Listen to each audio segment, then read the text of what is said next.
إن الحمد لله نحمده ونستعينه ونستغفره ونعوذ بالله من شرور أنفسنا ومن سيئات أعمالنا من يهده الله فلا مضل له ومن يضلل فلا هادي له وأشهد أن لا إله إلا الله وحده لا شريك له وأشهد أن محمدا عبده ورسوله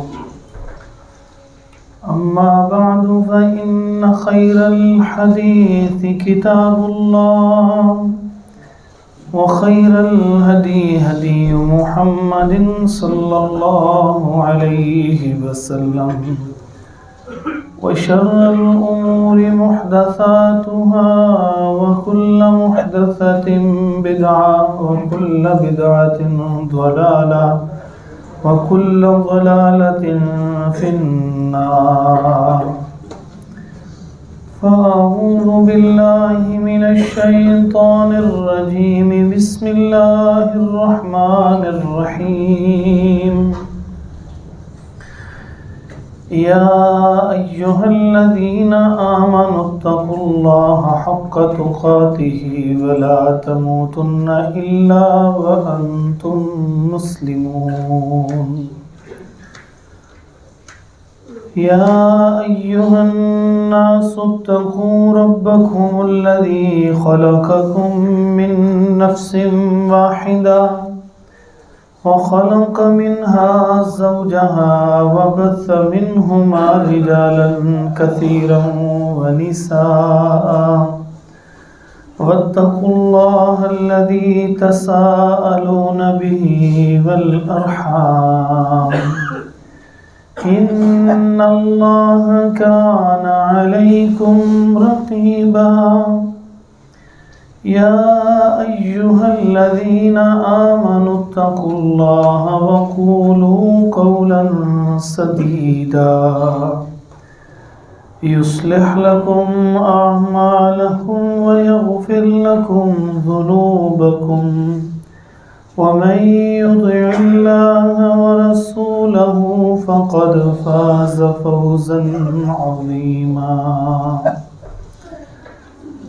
رب اشرح لي صدري رب اشرح لي صدري رب اشرح لي صدري ويسر لي أمري واحلل عقدة من لساني يفقهوا قولي اللهم تقبل منا صالح الأعمال وتجاوز عن سيئات أعمالنا قال تبارك وتعالى في كلامه المجيد فأعوذ بالله من الشيطان الرجيم بسم الله الرحمن الرحيم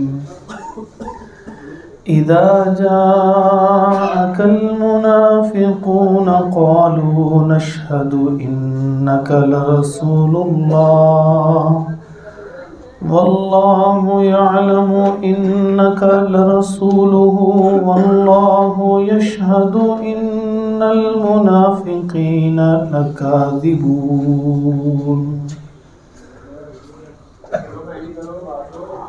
حضرت محترم، میں نے عرض کیا تھا کہ رسول اللہ صلی اللہ علیہ وسلم جمعہ والے دن جمعہ کی نماز میں سورۃ الجمعہ اور سورۃ المنافقون کی تلاوت کیا کرتے تھے اکثر. تو ان میں سے سورۃ جمعہ ترتیب سے آپ نے سماعت کی. اللہ تعالیٰ اس کے مطابق ہمیں عمل کی توفیق عطا فرمائے. آج سورۃ المنافقون جو ہے اس کا ترجمہ اور تفسیر اس کے احکامات آپ کے سامنے عرض کرتے ہیں. اس کا آغاز ابتدا میں پہلی آیت ہی سے اس کا نام لیا گیا ہے سورۃ المنافقون، جس میں اللہ تعالیٰ فرماتے ہیں کہ اذا جاءک المنافقون قالوا نشہد انک لرسول اللہ۔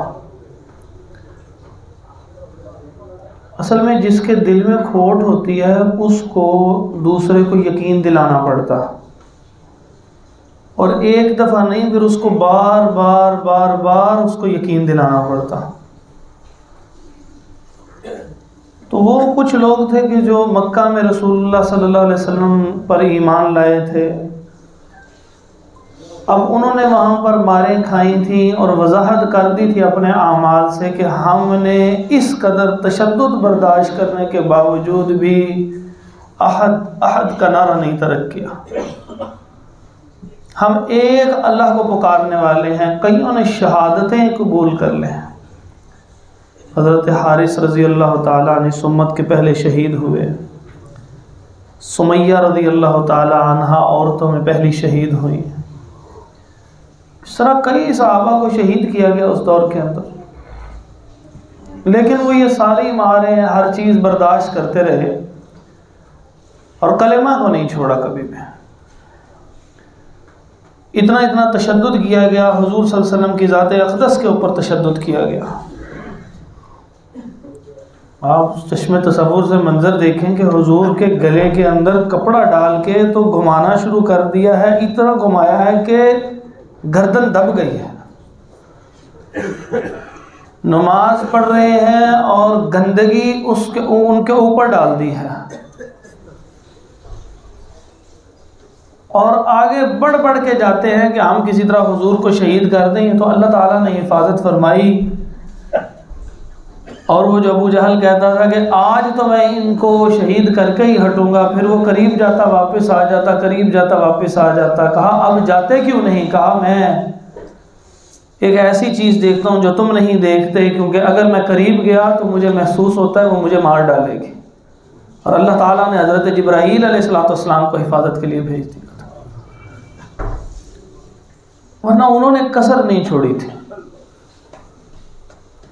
اب جس وقت مدینے کے اندر آ گئے تو کئی لوگ جو ہیں وہ مسلمانوں کی شان و شوکت اور مسلمانوں کے عروج اور ریاست مدینہ کے قیام کے بعد کچھ جو مسلمانوں کی مالی حالت اچھی ہونے لگی معاشرے کے اندر، اللہ کے ہاں تو یہ عزت دار یہی لوگ ہیں، لیکن معاشرتی اعتبار سے دیگر قبائل، دیگر علاقوں کے لوگ بھی ان کو ایک قوت تسلیم کرنے لگے، تو بہت سارے لوگوں نے ظاہری طور پہ کلمہ پڑھ لیا۔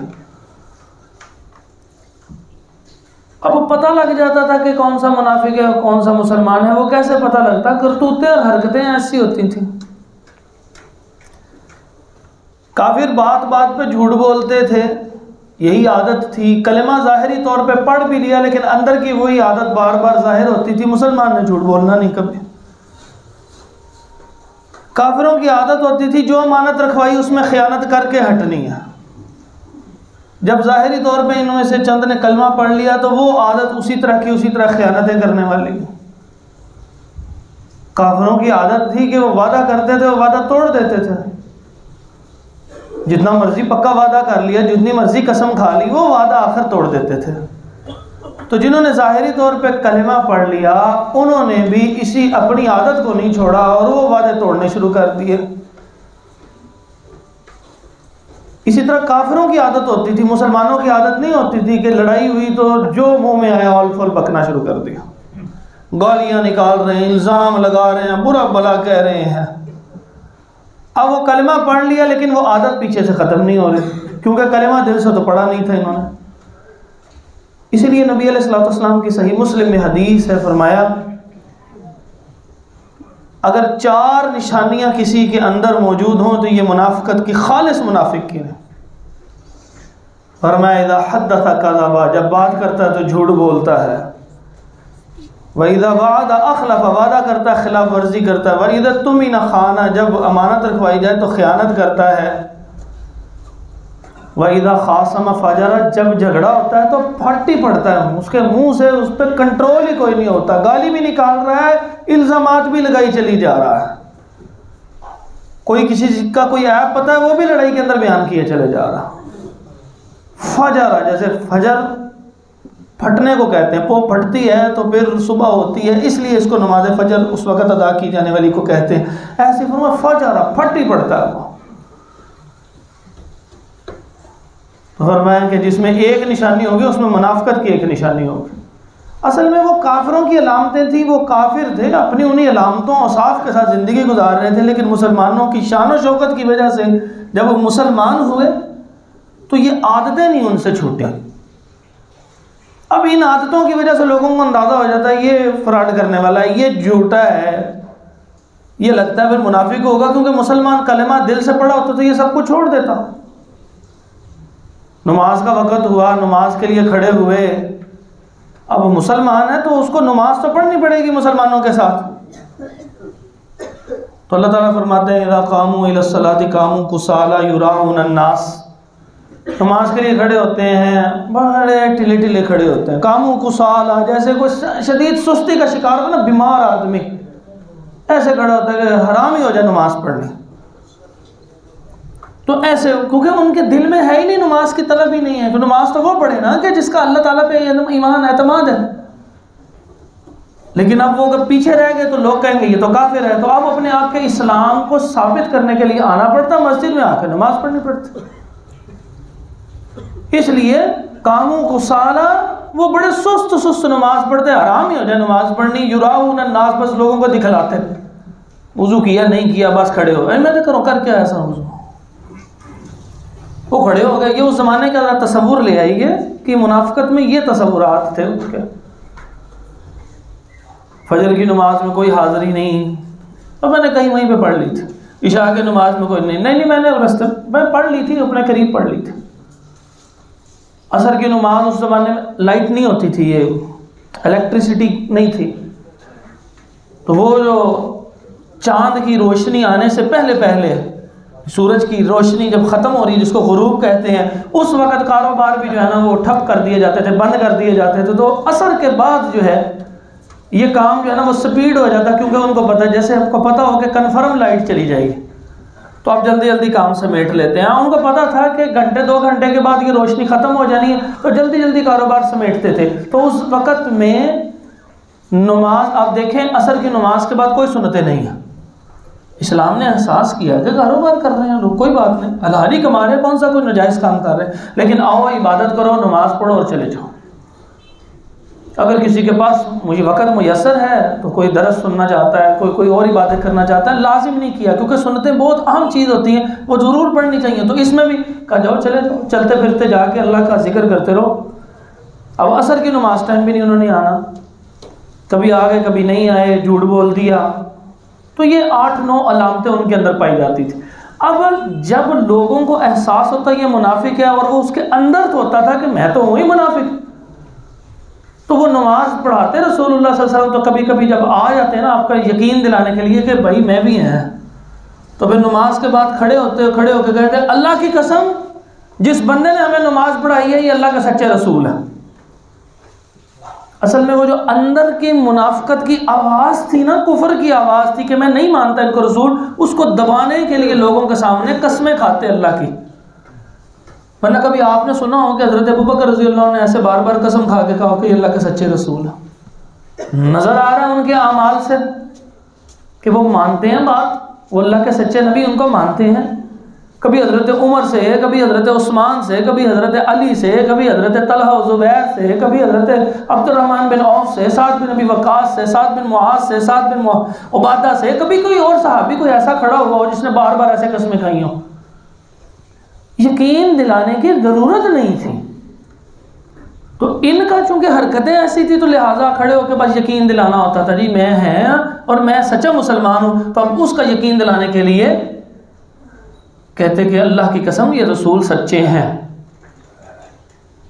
باقی صحابہ کو ضرورت نہیں ہوتی تھی. باقی صحابہ کا اعتماد کا عالم دیکھیے کہ رسول اللہ صلی اللہ علیہ وسلم پہ کتنا اعتماد کرتے.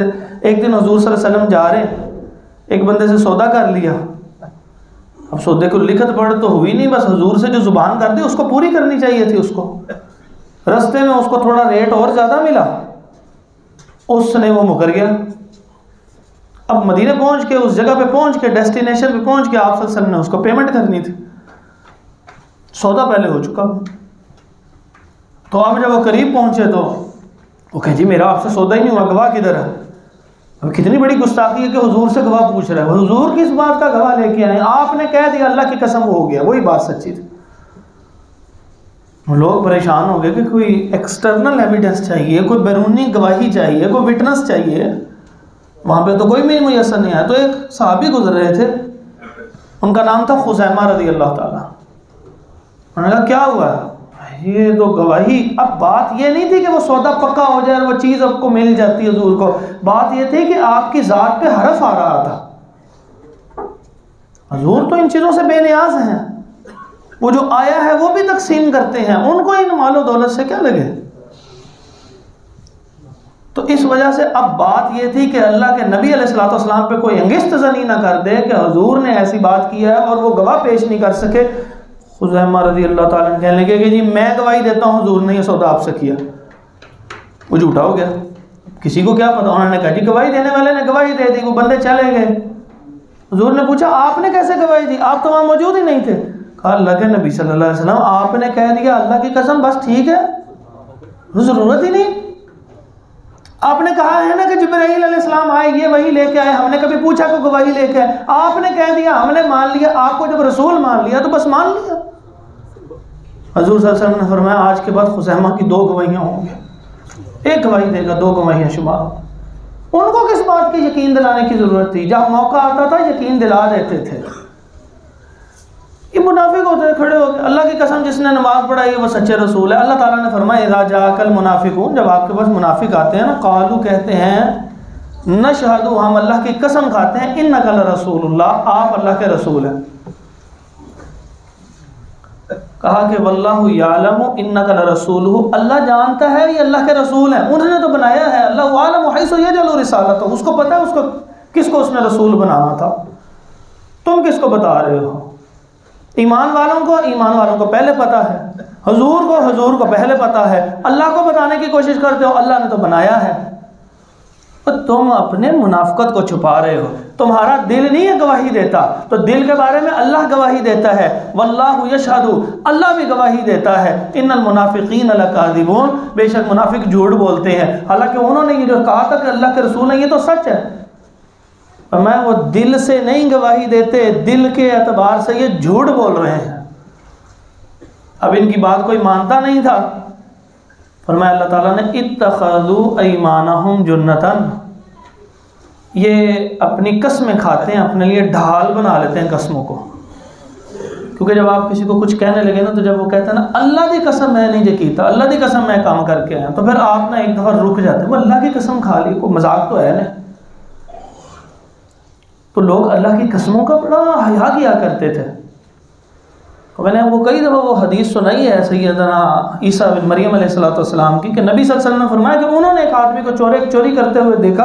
اس کو کہنے لگا سرقتا، تو نے چوری کی؟ کہنے لگا اللہ کی قسم نہیں جے کیتی. کلا واللہ الذی لا الہ الا ہو، ہرگز نہیں کی اس اللہ کی قسم جس کے علاوہ کوئی معبود نہیں، میں نے نہیں کی چوری. کہا ٹھیک ہے، آمنت باللہ، میں اللہ پر ایمان. وکذبت، نہیں میں نے اپنے دیکھے کو جھٹلا دیا. ٹھیک ہو، اللہ کی قسم کھا لی نا. یہ بہت بڑی بات ہوتی ہے جب کوئی قسم کھا لیتا ہے پھر اس کے بعد اس کے اوپر ہاتھ نہیں اٹھاتے، تو کوئی اس کے اوپر الزام نہیں لگ رہا، الا یہ کہ معاملہ عدالت میں پیش ہو، پھر اس کے اوپر وہ جو ہے اس کے ساری گواہیاں چیک کی جائیں گی، پھر اس کے بعد دیکھا جائے گا جھوٹی قسم کھائی کہ نہیں.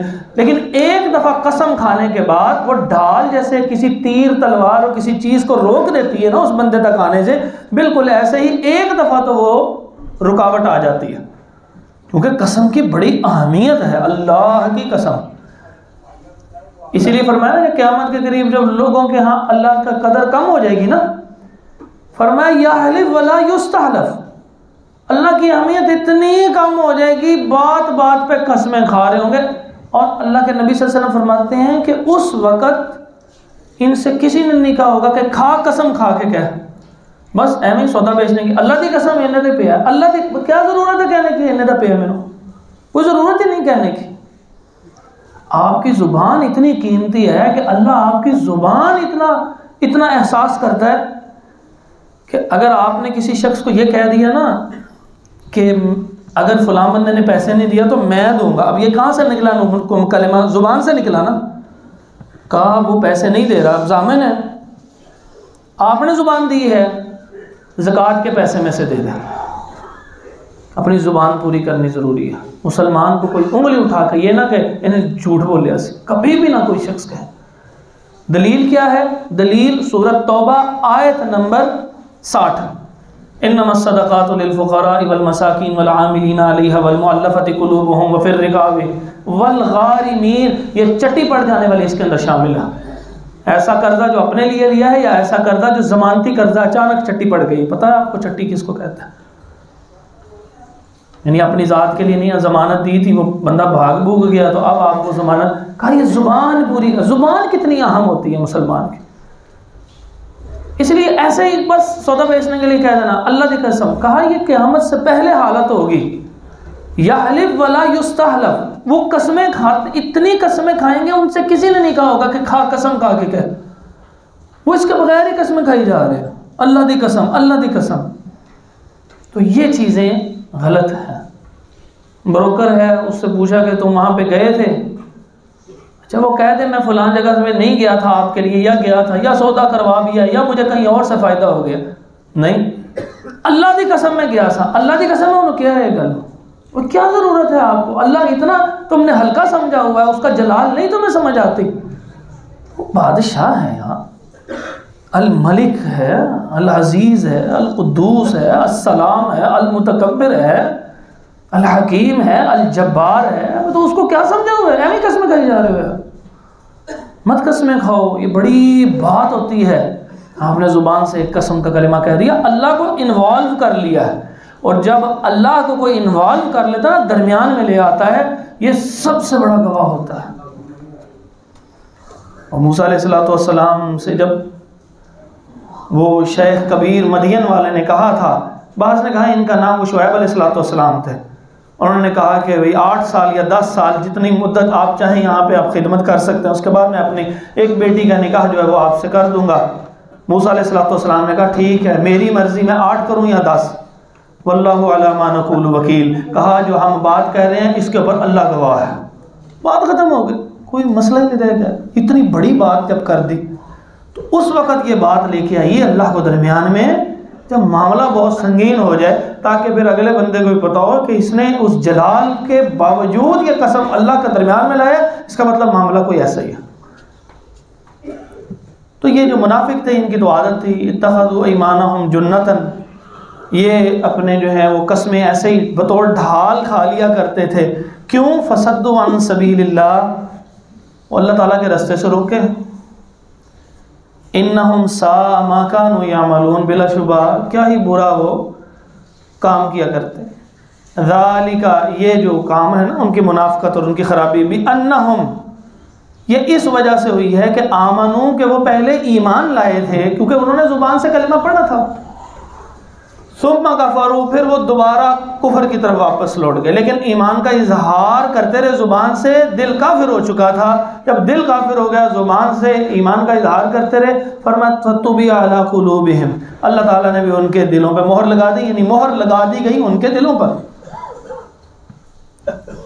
اب یہاں پہ کچھ زیادہ ہی ہمدرد بننے والا کوئی بندہ کہے کہ سننے والا، قرآن سننے والا وہ کہے کہ وہ اللہ تعالیٰ شفقت کرتے جی اللہ غفور رحیم ہے، ان کو چاہیے تھا اللہ تعالیٰ کو کہ نہ مہر لگاتا.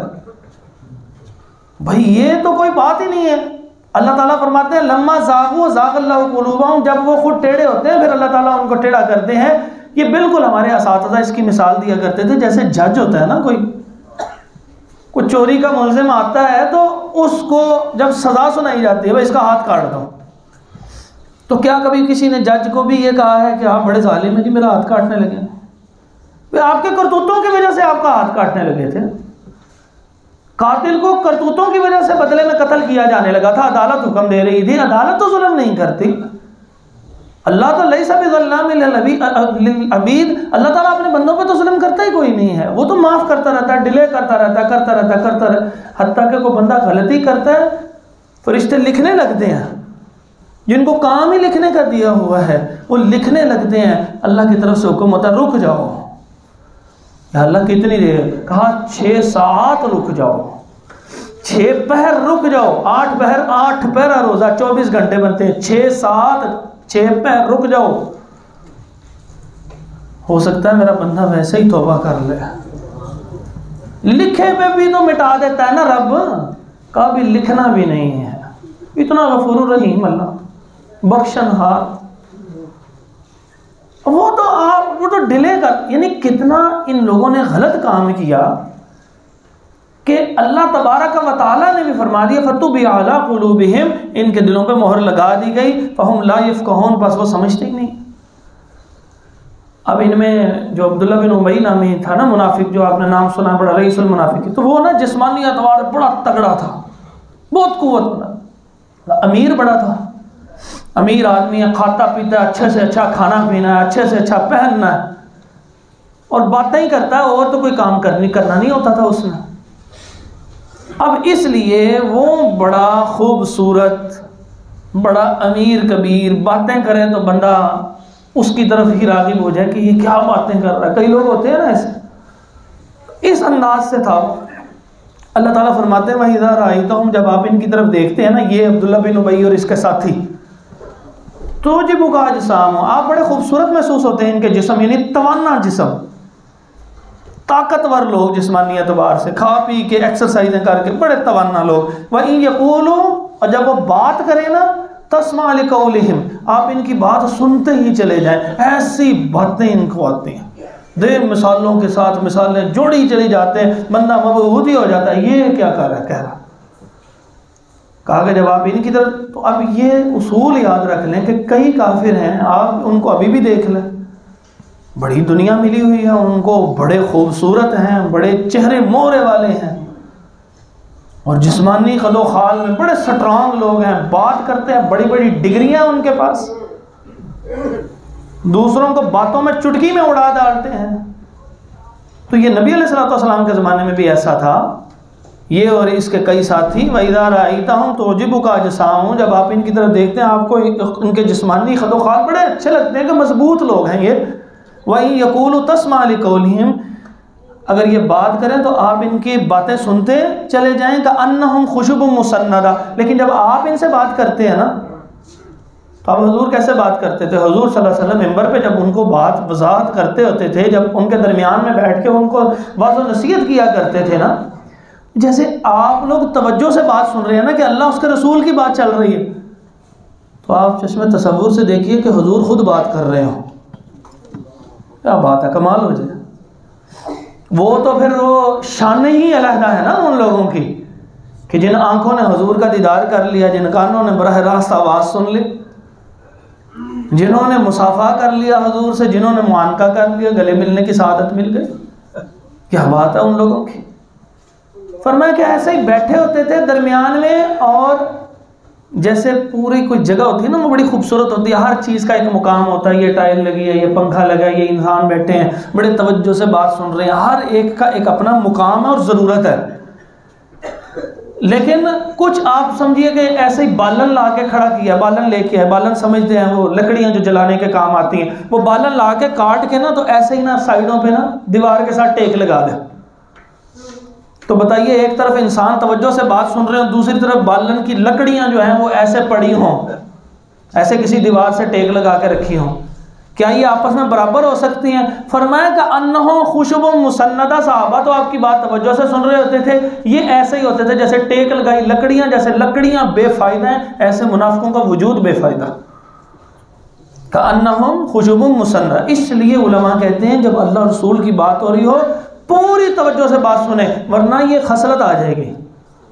جیسے وہ جھوٹ بولنا خصلت ہے نا، جیسے وعدہ خلافی خصلت ہے، امانت میں خیانت خصلت، پیچھے ذکر کی میں نے آپ کے سامنے 8.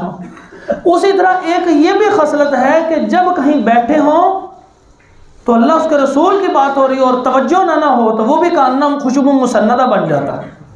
وہ ٹیک لگائی لکڑی، آپ لکڑی کو جتنی مرضی باتیں سنا دیں، لکڑی کو سمجھ لگنی ہے، نہ اس کے کان ہیں نہ اس کی آنکھیں ہیں. ایسے ہی اگر کوئی سامنے بیٹھا رہے اور وقت ضائع کرتا رہے، کیا فائدہ ہوگا اس کا؟ پنکھے گنتے رہیں، اگر ٹائلیں دیکھتے رہیں، بٹ ٹائلیں ادھر کی ادھر ہی رہنی ہے، پنکھے نہ بڑھنے ہیں نہ کم ہونے ہیں.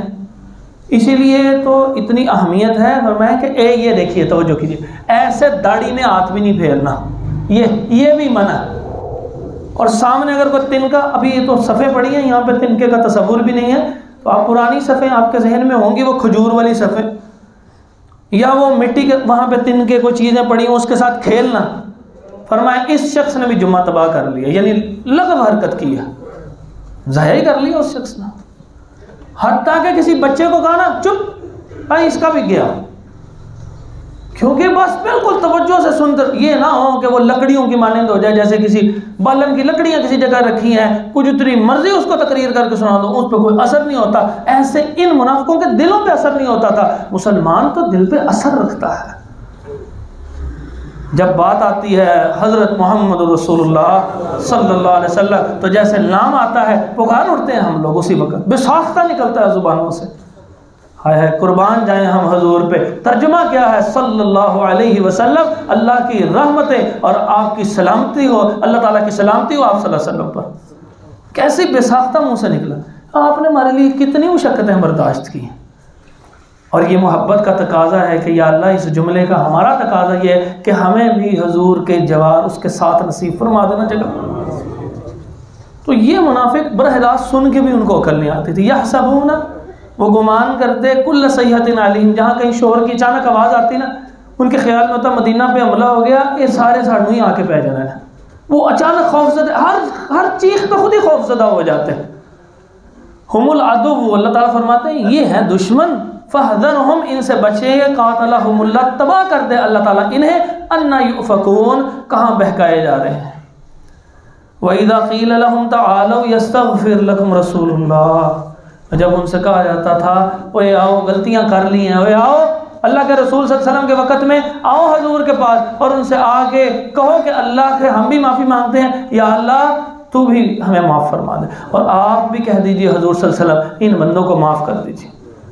جب ان سے کہا جاتا ہے آؤ کہ اللہ کے رسول صلی اللہ علیہ وسلم تمہارے لیے اللہ تعالیٰ سے دعائے استغفار کر دیں، کتنی بڑی سعادت تھی، اتنے گناہ ہوتے ہیں، تو ہم اگر اس زمانے میں ہوتے اور جا کے کیا کہتے ہیں، حضور سے کہتے ہیں نا آپ بھی اللہ تعالیٰ سے دعا کر دیجیے۔ ہم یہاں پہ ڈھونڈتے ہیں کسی کو کہ میرے لیے دعا کر دیجئے گا، اور زندہ انسان سے تو دعا کروائی جا سکتی ہے، اس کا کون کافر منکر ہے؟ تو جہاں حضور صلی اللہ علیہ وسلم موجود تھے، صحابہ آ جاتے تھے، غلطی ہو گئی ہے، ہم بھی معافی مانگ رہے ہیں، آپ بھی اللہ تعالیٰ سے درخواست کر سفارش کر دیجئے ہماری۔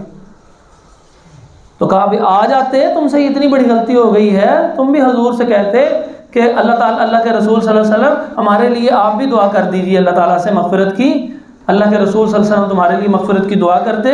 لووا رؤوسہم، وہ اپنے سروں کو ایسے پھیر لیتے، جیسے کوئی بندہ غصے نہیں کہتا ایسے پھیر لیتے۔ ورأیتہم، اور آپ انہیں دیکھیں، یصدون، وہ رکتے ہیں، وہم مستکبرون، وہ پھیر لیں گے، اور ہم مستکبرون، اس حال میں کہ وہ تکبر کرنے والے ہوں گے، یعنی وہ جیسے تکبر سے نہیں ہوں کر کے بندہ نکل جاتا، اللہ میں کہاں جا کے،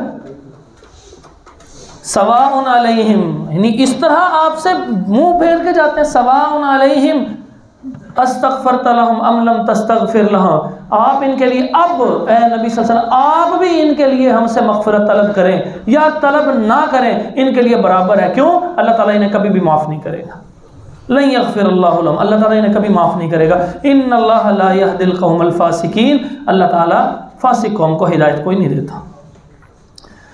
ہم الذین، یہ وہ لوگ ہیں، اصل میں ہوا یہ کہ ایک سفر سے واپس آ رہے تھے تو عبداللہ بن ابی اور اس کی پارٹی جو ہے وہ بیٹھی ہوئی ہے، کسی بات میں صحابہ میں تھوڑا سا اختلاف ہو گیا، تو نبی علیہ الصلوۃ والسلام کو پتہ چلا، آپ صلی اللہ علیہ وسلم وہاں گئے، ان کو ڈسپرس کر دیا، یعنی آگے پیچھے ہو جاؤ، منتشر ہو جاؤ، یہ کیا کام کر رہے ہو، پیچھے کر دی۔ اب اس کو پتہ لگا کہ لڑائی کی ابتدا ہوئی تھی، مہاجر اور انصار کے درمیان اختلاف ہوا تھا، تو کہنے لگا لو جی ہم نیٹو، ہم مقامی لوگ، ہمارے پہ باہر سے آنے والا بندہ چڑھ دوڑے گا، اور جب پھر آگے سے کہنے لگا کہ تم جو مالدار لوگ ہو نا، تم نے حضور صلی اللہ علیہ وسلم کے پاس بیٹھے ہوئے بندوں کے اوپر کوئی خرچ نہیں کرنا، اور پھر اپنی طرف اشارہ کر کے کہنے لگا عزت دار مدینے میں جا کے نبی صلی اللہ علیہ وسلم کی طرف اشارہ کر کے نعوذ باللہ اعاذنا اللہ من، وہ کہنے لگا کہ ذلت والے کو باہر نکال دے گا۔ اب اتنا بڑا جملہ اس نے کہہ دیا، تو اس کے دماغ میں شاید یہ بات خناس بھرا ہوا تھا کہ شاید صحابہ حضور سے مال لینے کے لیے بیٹھتے ہیں. مال لینے کے لیے کیوں بیٹھتے تھے؟ وہ تو مال چھوڑ کے آئے تھے، وہ تو حضور کی صحبت میں بیٹھتے تھے، وہ تو آپ سے فیض حاصل کرتے تھے، وہ تو آپ کے بدن سے اٹھنے والی خوشبو کو محسوس کرتے تھے. ان کو تو اندازہ ہو جاتا تھا. ابو بکر صدیق رضی اللہ عنہ نماز پڑھا رہے ہیں، نماز میں رخ کعبے کی طرف ہوتا ہے، حضور ساتھ سے نکلے ہیں، حضرت ابو بکر رضی اللہ عنہ کو پتہ لگ گیا کہ حضور آ گئے ہیں. ایسی خوشبو تھی حضور کی. یعنی نماز میں اتنا انسان، اور وہ بھی ابو بکر رضی اللہ عنہ جیسا، اتنا گم ہوتا ہے، لیکن جب حضور آتے ہیں تو خوشبو سے معطر ہو جاتی ہے پوری مجلس کہ پتہ لگ جاتا ہے کہ حضور آ گئے ہیں صلی اللہ علیہ وسلم. وہ تو صرف آپ کا قرب حاصل کرنے کے لیے آتے تھے. حضرت ابو ہریرہ رضی اللہ عنہ کہتے ہیں، فرماتے ہیں کہ میں صرف حضور کے پاس بیٹھا رہتا تھا، میں کمانے بھی نہیں جاتا تھا، اور مجھے یہ تھا کہ میں بس آپ صلی اللہ علیہ وسلم کی خدمت میں صرف 3 سال رہے ہیں. وہ اس سے پہلے وہ اسلام نہیں قبول کیا تھا. وہ جب اسلام قبول کیا اس وقت سے لے کے آپ صلی اللہ علیہ وسلم کی دنیا سے جانے تک یہ حضور کے پاس ہی بیٹھے رہے ہر وقت. ایک دن نا ایک ریشمی سا رومال تھا ان کے پاس، جس سے وہ ناک صاف کر رہے تھے یا کچھ ہی صاف کر رہے تھے، وہ رومال سا تھا بس. اسے دیکھ کے وہ آپ دیدہ ہو گئے. کہا کہ مجھے وہ وقت بھی یاد ہے کہ جب میں دربار رسالت صلی اللہ علیہ وسلم میں مسجد نبوی میں بیٹھا رہتا تھا حضور کے لیے، کہ جب حضور کوئی کام کہیں گے میں اسی وقت حاضر ہوں گا. جی اللہ کے رسول صلی اللہ علیہ وسلم میں کرتا ہوں آپ کی بات پوری، حکم فرمایا. اور میں کہیں کمانے کے لیے بھی باہر نہیں جاتا تھا. کوئی آ گیا، کسی نے منہ میں کچھ ڈال دیا، کچھ کھانے کے لیے دے دیا تو کھا لیا، ورنہ بھوکے کا بھوکا رہا. 3 دن کی شدید بھوک تھی، حتیٰ کہ میں نیم بے ہوش ہو گیا. اور لوگ میرے بارے میں گمان کرنے لگے کہ ان کو کوئی جنون کا دورہ پڑا ہوا ہے، حالانکہ مجھے کوئی جنون نہیں تھا، مجھے صرف بھوک تھی. یہ ہوتا ہے محبت رسول صلی اللہ علیہ وسلم. تو کہا کہ یہ اٹھ کے چلے جائیں گے، ان کو دینا نا کچھ. تو اس کے اوپر ایک چھوٹے سے بچے تھے زید بن ارقم رضی اللہ تعالیٰ، انہوں نے نبی صلی اللہ علیہ وسلم کو جا کے بتا دیا یہ کہہ رہا، یہ بابے نے یہ کہہ دیا. نبی صلی اللہ علیہ وسلم نے بلایا، تم نے یہ کہا ہے؟ وہ مکر کے کہتے میں نے کہا ہی نہیں. کس نے آپ سے کہا؟ یہ بچے نے کہا بچہ ہے چھوٹا جائے، انہوں کی پتہ لگنا ہے. تو اس نے پھر وہ معاملہ رفع دفع اپنی طرف سے کرنے کی کوشش کی. یہاں سے انشاءاللہ اگلے خطبے میں ذکر کریں گے. اقول قولی ھذا استغفر اللہ لی ولکم ولجمیع المسلمین.